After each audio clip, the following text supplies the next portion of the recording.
परमेश्वर के कामों को करे। जैसा कि नहम्याह की पुस्तक उसके दूसरे अध्याय की 18वीं आयत में लिखा, फिर मैंने उनको बतलाया कि मेरे परमेश्वर की कृपा दृष्टि मुझ पर कैसी हुई और राजा ने मुझसे क्या क्या बातें कही थी।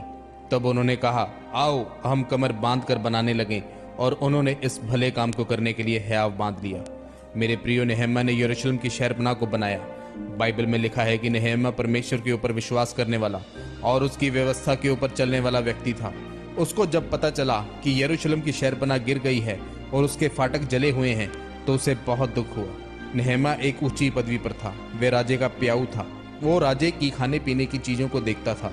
जब हम नहम्याह के पहले अध्याय को देखते हैं तो कुछ यहूदी भाइयों ने नहम्याह को आकर बताया कि यरूशलेम की हालत बहुत खराब है, परमेश्वर के नगर के हालात बहुत खराब हैं, उसके फाटक जले हुए हैं।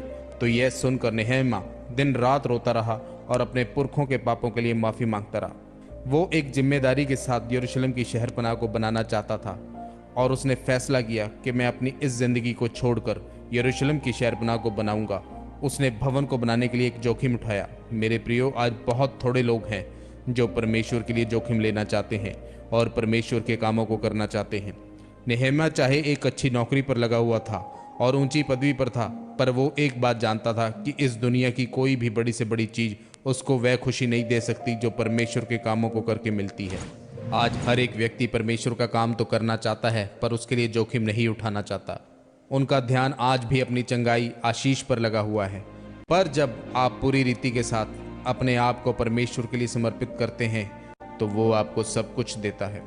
आज लोग शैतान की चाल को समझ नहीं पाते। शैतान नहीं चाहता कि आप परमेश्वर के कामों के लिए खड़े हो सको, वो आपको गिराना चाहता है। जैसे शैतान ने शिमशोन को व्यभिचार में गिराया और उसकी गवाही को खराब किया।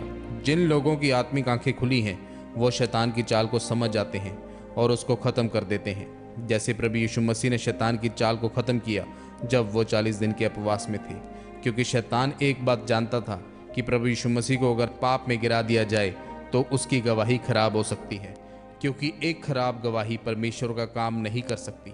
इसलिए मेरे प्रियो, अपने आप को परमेश्वर के कामों के लिए दीजिए।